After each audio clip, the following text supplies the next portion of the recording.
여호수아 18장 1절. 이스라엘 자손의 온 회중이 실로에 모여서 거기에 회막을 세웠으며 그 땅은 그들 앞에서 돌아 정복되었더라. 이제 기본적으로 이제 여호수아와 그리고 유다와 에브라임 므낫세가 하나님의 나라의 기업을 유산을 상속받은 그런 상태가 되었어요. 그래서 그 하나님의 나라의 기업, 이 가나안에 들어가서 땅을 이제 공격해 들어가는 것을 하나님의 나라의 유산을 상속받는다 이렇게 표현을 하거든요. 그래서 그 땅이 말하는 게 뭐냐면 주님께서는 땅 따먹기 얘기를 하는 것이 아니라 그 가나안에 들어가서 이 이스라엘이 공격해 들어가는 그 땅이 말하는 내용이 뭔지 그것을 알아야 한다 이렇게 말씀하시는 거예요. 그래서 그 땅 하나하나의 이름들이 다 그 사단의 이 선악과를 따먹고 이 세상이 다 사단의 문화권이 되었는데 그 사단이 어떻게 너를 공격하는지 그 사단의 세력을 공격해 들어가는 것을 하나님의 나라의 유산을 상속받는 것이다. 그리고 그것이 너희들의 믿음이 되고 그것이 하나님의 나라가 되면서 궁극적으로 이제 마지막 우리가 천국에 갔을 때 이 육신이 죽어서 하나님의 나라에 갔을 때에도 그것이 우리의 세력이 되는 것이며 우리가 사도신경에 말하는 것처럼 우리가 영의 부활을 말하는 것이 아니라 몸이 다시 사는 것과를 믿는 거잖아요. 그래서 몸의 부활에 대한 그때의 이 믿음이 우리의 실체가 되고 우리의 세력이 되며 우리의 자산이 된다는 거예요. 그래서 그 하나님의 나라의 유산을 지금 상속받아야 된다는 거죠. 지금 살아있을 때. 그런데 여기 이제 기본적으로는 유다와 에브라임과 므낫세가 그 자기의 할당을 이렇게 공격에 들어가는 그런 상황인데 아직 7지파는 출발을 제대로 하지 못하고 있는 이렇게 얼떨떨해 있는 그런 상태라고 볼 수가 있죠. 이스라엘 전체가 이 실로에 모여있다. 그래서 실로는 사실상 여호수아는 항상 길갈에서 영적 전쟁을 할 때 항상 길갈에서 요단강을 건너고 나서 그 길갈에서 항상 출발을 했거든요. 그래서 항상 하나님 앞에서 처음 출발하는 것 같은 그런 자세로 그 길갈에 있었는데 그 길갈은 이렇게 바뀌다라는 굴러간다라는 그런 뜻이거든요. 그래서 그 길갈을 말할 때 주님은 너희가 애굽에서 나온 것을 기억하면서 영적 전쟁을 해라 이렇게 얘기하는 거예요. 그래서 우리는 출발선상이 다 애굽에서 출발하는 거 이스라엘 사람이나 누구나 다 물론 이제 이삭 같은 경우는 가나안에서 출발하긴 했어요. 유일하게 그 사람 한 사람뿐이고 나머지는 다 애굽에서 출발한다고 볼 수가 있는데 오늘날도 거의 대부분 애굽에서 출발한다고 볼 수가 있어요. 이 애굽은 기본적으로 믿음이 베이스가 되지 못했다라는 의미이기도 하면서 이 전체적으로 우리가 사단의 문화권 속에서 나면서부터 이제 이 사단의 공격을 받고 있는 입장이다 보니까 믿음이 조금 더 있다 할지라도 거의 대부분 다 애굽에서 출발하는 그런 상황이다라고 볼 수가 있죠. 그런데 여기 지금 이스라엘 사람들이 모여있는 장소가 어디냐면은 실로예요. 실로는 메시아의 특징들이 많이 나타나 있는 그런 장소이면서 이 실로의 뜻이 뭐냐면은 평안하다, 평정한 그 평안과 이 평정한 이렇게 그 세력을 잡았다라고 볼 수 있는 그런 위치이면서 이 실로는 그의 것이다, 그에게 속하였다라는 것에 대한 뜻을 가지고 있어요. 그래서 이 실로는 모든 것의 권세가 아버지 하나님께 있으면서 그의 아들에게 모든 권세가 십자가 속에서 넘어갔기 때문에 그래서 이 주님 앞에 이 모든 것이 있는 거죠. 예수 그리스도 앞에 모든 세력이 있는 거예요. 믿음의 세계가 다 믿음에서 믿음으로 나아가는 그 세력의 실체가 예수 그리스도에게 있는 것에 대한 뜻이 이 메시아적 특징들을 가지고 있는 성읍이다라는 것입니다. 그래서 이 실로에는 그 사무엘이 많이 있었죠.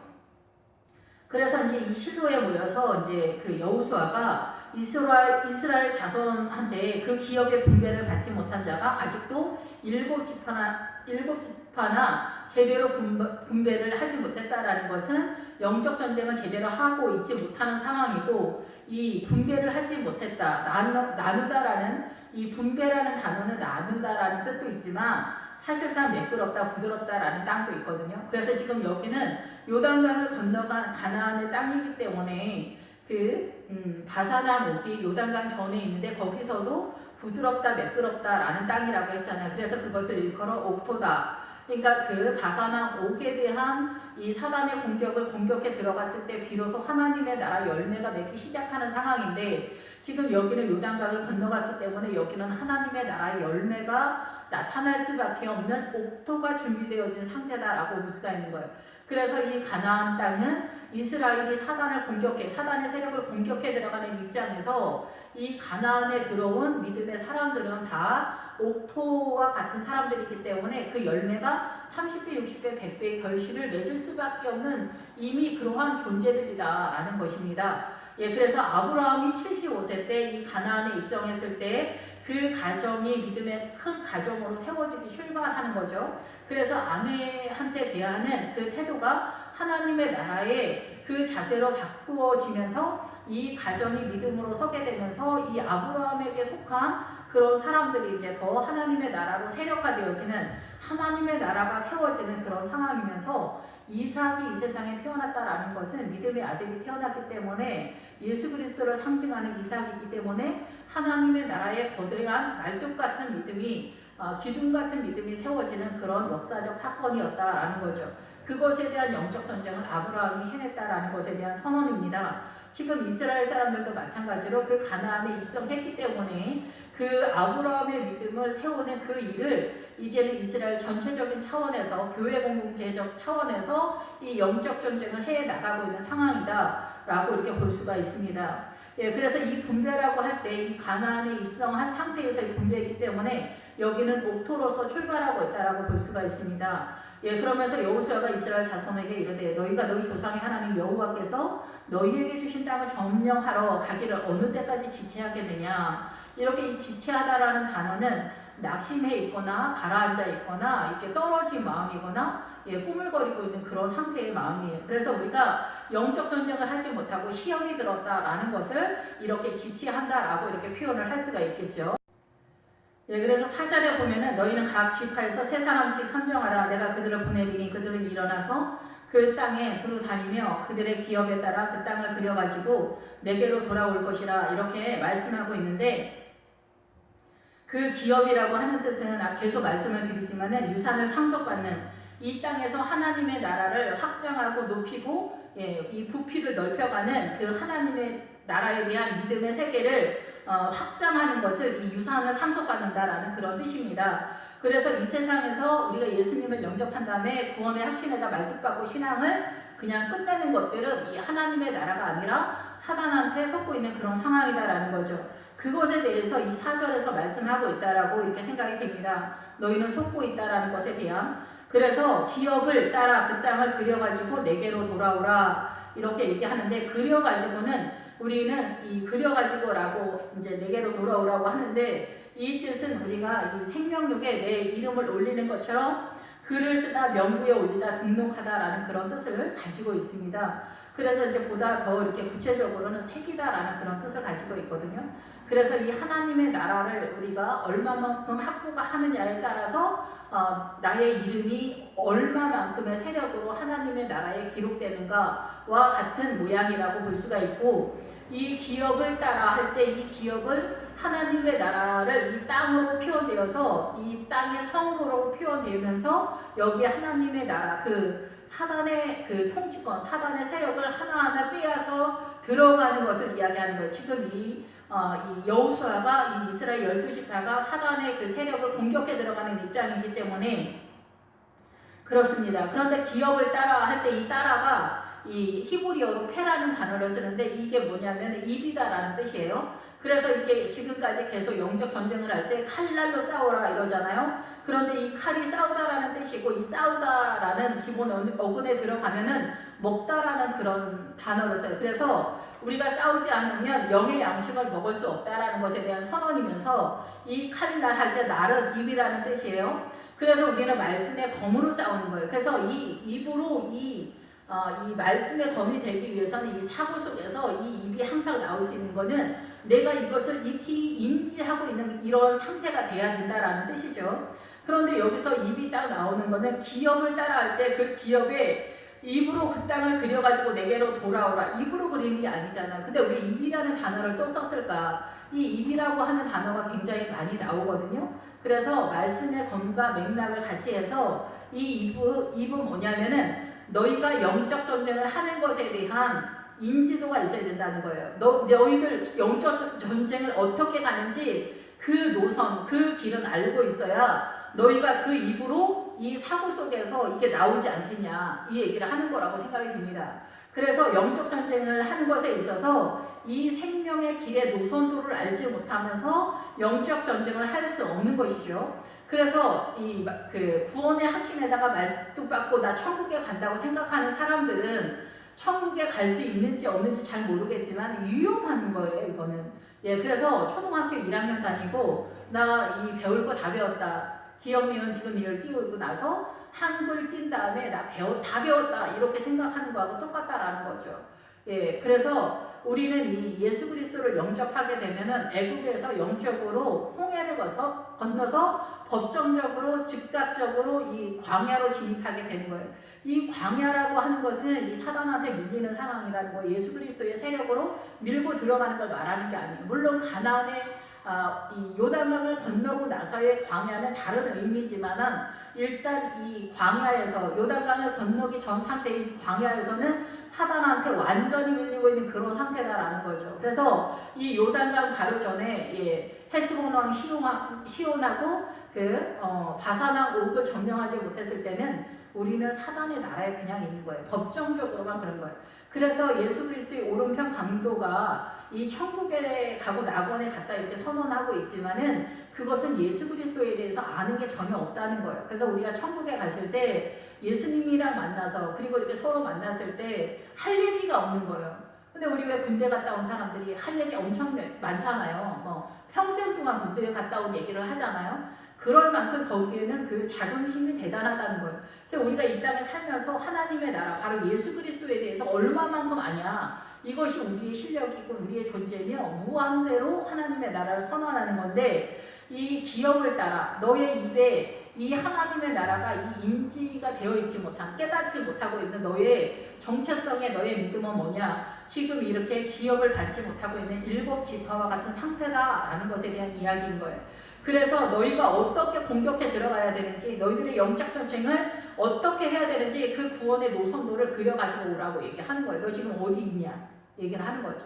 거의 대부분 크리스찬들은 이 광야에 있지만 교회 공동체에 나와 있는 새신자 이 분들 중에 특히 남편분들 속에서는 아직 애굽에서 출발도 하지 않은 거의 10명 중에 7, 8명은 제가 볼 때 정확한 건 아니에요, 이거는. 근데 10명 중에 7명 정도는 거의 홍해도 지나오지 못한, 애굽에서 빠져나오지 못한 상태의 남편들이 많아요. 그래서 이 남편들은 예수 그리스도에 대해서 빠져있지 못하기 때문에 대예배만 나오는 거예요. 일주일에 대예배 나오는 것도 이 부인한테 선심 쓰듯이 나와주는 그런 크리스찬들이 굉장히 많아요.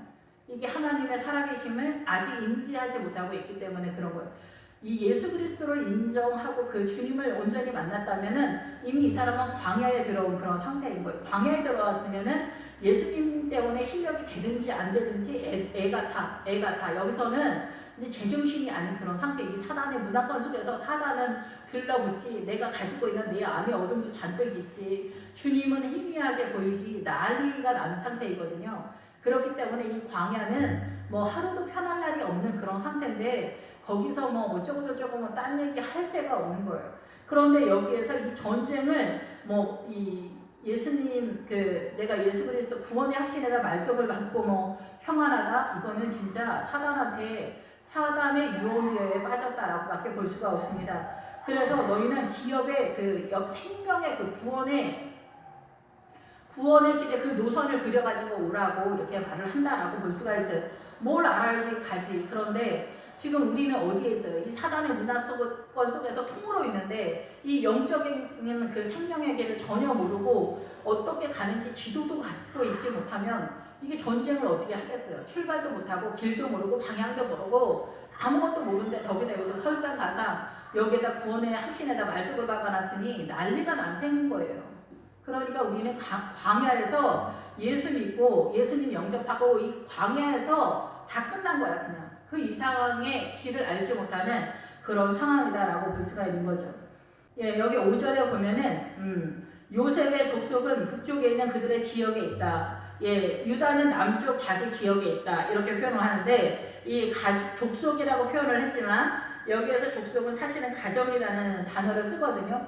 교회 공동체의 목적은 각 가정이 성도들의 각 가정이 믿음으로 건강하게 완전하게 잘 설 수 있도록 하기 위해서 이 교회 공동체가 센터를 훈련 센터로서 존재하고 있기 때문에 이 교회 공동체가 제일 중요하지만 이 교회 공동체의 목적은 뭐냐면 각 성도들 가정이 믿음으로 잘 서도록 하기 위해서 존재하고 있다는 것을 반드시 꼭 기억을 하셔서 성도들 가정에 믿음이 잘 설 수 있도록 목적하는 이 자세가 중요하다라고 이렇게 생각이 듭니다. 그 땅을 7부분으로 그려서 이곳 4개로 가져오라. 이곳 4개로 가져오르는 안으로 가져와라. 이렇게 얘기해요. 예수 그리스도의 세계 속으로 가져오는 거죠. 그러면 내가 여기서 너희를 위하여 우리 하나님 여호와 앞에서 제비를 뽑으리라. 그래서 주님께서는 우리를 하나님의 은혜의 가운데로 이끌어내 주시겠다고 약속을 하는 거예요. 제비를 뽑으리라. 그래서 제비를 뽑아서 던진다 이런 뜻도 있지만은 이 제비를 뽑으리라 할 때 여기에 비를 내리다라는 그런 뜻도 있거든요. 그래서 물을 던지다라는 그런 뜻도 있어요. 그래서 즉 이 여기서 제비를 뽑는다는 거는 단순히 뭐 제비 뽑기를 해서 너희 뭐 유다 땅은 이런 거고 에브라임 땅은 이거다 꼭 이렇게만 말하는 것이 아니라 이거는 문자적인 건데 이것이 말하는 내용의 의도는 뭐냐면 하나님의 나라가 세워져 가도록 내가 은혜를 줄 것이다. 성령 충만함으로 인도할 거다. 영을 따라 가도록 인도해 줄 거다. 라는 것에 대한 선언이다라고 볼 수가 있는 거죠.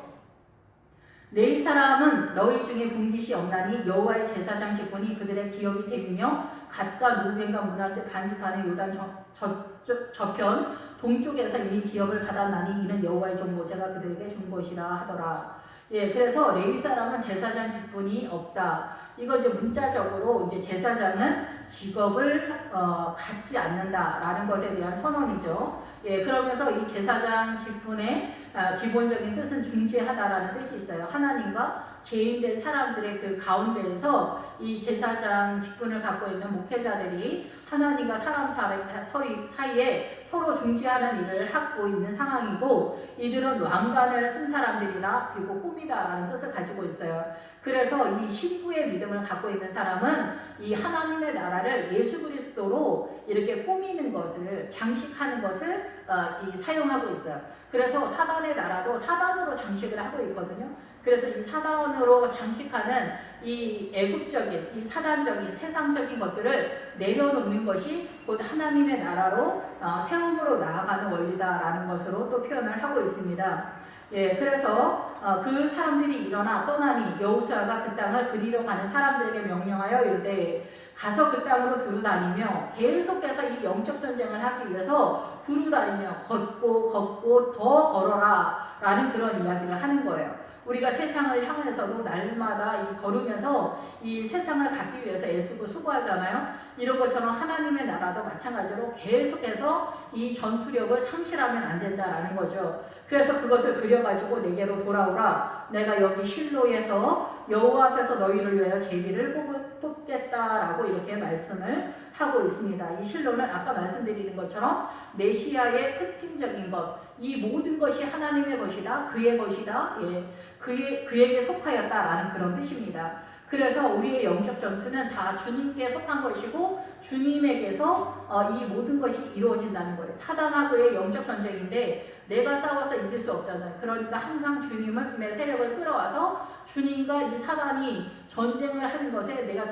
믿음으로 같이 협력할 뿐이지 내가 사단과 싸우는 게 아니에요. 예, 근데 그래서 주님은 여기서 원하시는 게 뭐냐면은 주님을 의지하는 믿음, 신뢰하는 믿음으로 나아가는 거예요. 그래서 내가 가지고 있는 것이 없는 거예요. 그래서 여리고성에서 금과 은과 남녀노소, 양과 소와 나귀, 동철기구 모든 것을 다 하나님께 바치라 얘기를 하는 거예요. 하나님께 다 바치라는 얘기는 뭐냐면은 모든 이 금과 은과 남녀노소 뭐 기타 등등 이 모든 것들이 다 하나님께 속해 있기 때문에 내가 애써서 최선을 다해서 되는 게 아니라는 거예요. 늘 어떤 사건마다 하나님께 도움을 요청해야만 너희는 이 전쟁에서 이길 수 있다는 거죠. 하나님의 나라의 것을 네가 가져가서 네 것으로 생각해서 꺼내지 말라는 거예요. 그냥 하나님께 다 맡기고 주님에게서 이 주님이 이 사단을 공격할 수 있도록 주님께 모든 것을 내어드려라. 이 얘기를 하는 것이다 라는 것입니다. 예, 그래서 사람들이 가서 그 땅으로 두루 다니며 성읍들을 따라서 7 부분으로 책에 그려서 실로 진영에 돌아와 여호수아에게 나오니, 예, 그래서 여기서 성읍들은 뭐냐면은 성경에 성읍이 많이 나오는데 이 성읍은 사실상 실제로 존재하는 게 아니라 영적인 성읍이에요. 그래서 이 하나님 쪽에서의 성읍은 주님이 우리를 지키는 거고 사단 쪽에서는 사단이 지키는 거예요. 그래서 우리가 사단을 공격해 들어갈 때 강력한 성읍이다, 요새다 이런 말을 하고, 예, 사단도 우리에게 있어서 그렇게 사용하는 거예요. 그런데 이 성읍은 원래 기본적인 뜻은 깨어서 지키다라는 그런 뜻이거든요. 그래서 우리가 깨어나는 증세로서는 기도의 자리를 떠나면 잠자고 있는 상태예요. 그런데 이 영적으로 이렇게 사단한테 공격을 많이 당한 상태라면 살아있다는 이름은 가졌으나 죽어있는 상태의 성도들도 상당히 많다라는 것이죠. 예, 그래서 이 성읍은 깨어서 지켜야 된다, 믿음을 지켜야 된다라는 그런 기본적인 뜻을 가지고 있으면서 이 기본 어근에 더 들어가면 보통의 성읍이다라는 그런 뜻을 또 가지고 있습니다. 예, 그래서 책에 그려서 실로 진영에 돌아와 여호수아에 나올 때 이 책은 우리가 말 그대로 이렇게 기록한 책인 그런 뜻인데 이 안에 들어가면 계산하다, 이야기하다, 나누다 이런 뜻이 있어요. 그래서 이 책은 뭐냐면은 이 하나님의 나라를 계산하고 확보하고 이 내용들이 어떻게 돌아가는지 너는 그것에 대한 이 정보를 갖고 있어야 된다, 인지하고 있어야 된다, 이 노선을 알아야 된다 라는 것에 대한 충분한 이해도는 갖고 있어야 된다. 그렇게 해야 네가 전쟁에서 이길 수 있다라는 거예요. 이 정신적으로 그거에 대한 인식이 전혀 없는데 어떻게 전쟁을 해서 이길 수가 있겠어요. 그래서 일단은 우리가 이 가나안에 진입하는 것부터 할 수 있도록 그렇게 해야 되는 거죠. 그래서 가나안 땅을 들어가기 전에 요단강을 건너지 못하게 하는 그 바산왕 옥과 그 헤스본왕 시온은 이 생각의 영역이 사단의 영역이라는 것을 기억하고 이 하나님의 영역으로 바꿔야 되기 때문에 우리는 항복하면서 하나님 앞에 나아가는 거에 대한 항복의 정신. 근데 내가 뭘 항복해야 되는지 알아야 돼요. 예, 그거 하고, 예, 그리고 이제 그 아스다롯에 있는 바산왕 옥이 아스다롯에 있는데 이 아스다롯은 여신이라는 뜻이면서 지역의 이름도 같이 써요. 그래서 이 아스다롯의 기본 어근에 들어가면은 뭐 풍요다 이런 뭐 여신이다 이런 뜻도 있지만은 더 안에 들어갔을 때 원래 얘가 말하고 있는 뜻은 뭐냐면 부자가 되고 싶다라는 거예요. 그래서 우리는 이 세상에 대한 열망과 탐심이나 이 세상의 그 어떤 것에서도 내 마음을 빼앗기면은 이 요단강을 건너지를 못합니다. 그런데 주님께서는 이 세상은 미혹의 성이라고 이렇게 말씀을 하시더라고요. 그래서 내 마음을 뺏기지 않는 것, 나는 할 수 없는 것에 대한 항복, 모든 것에 있어서 그러면 내 자신의 어떤 힘이 아니라 하나님에 의해서 요단강을 건너가 있는 자기 자신을 발견하게 되고 요단강을 건너게 되면은 거기서부터는 하나님의 나라가 분명하게 보이기 때문에 헷갈리는 일이 거의 없을 것이다 이렇게 생각이 됩니다. 잘 보이니까요.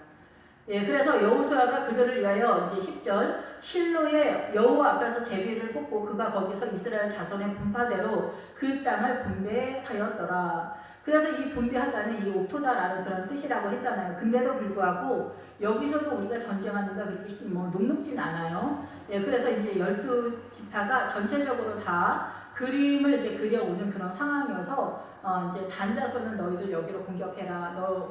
아니면 아셀 지파는 일로 공격해라. 베냐민은 일로 공격해라. 누구는 이렇게 해라. 이쪽에서 점령해라. 이렇게 하는데 단은 사사기에서도 헤매고 돌아다니고 있거든요. 이 단은 단지파. 예. 그래서 이제 좀 그런데 이제 일단 그래서 여기 베냐민 자손부터 이제 여기서부터 다시 그 분배를 하고 공격에 들어가는 것이 나오는데 이 베냐민은 유다 자손하고 요셉 자손 중간을 확보하는 그런 분배를 받아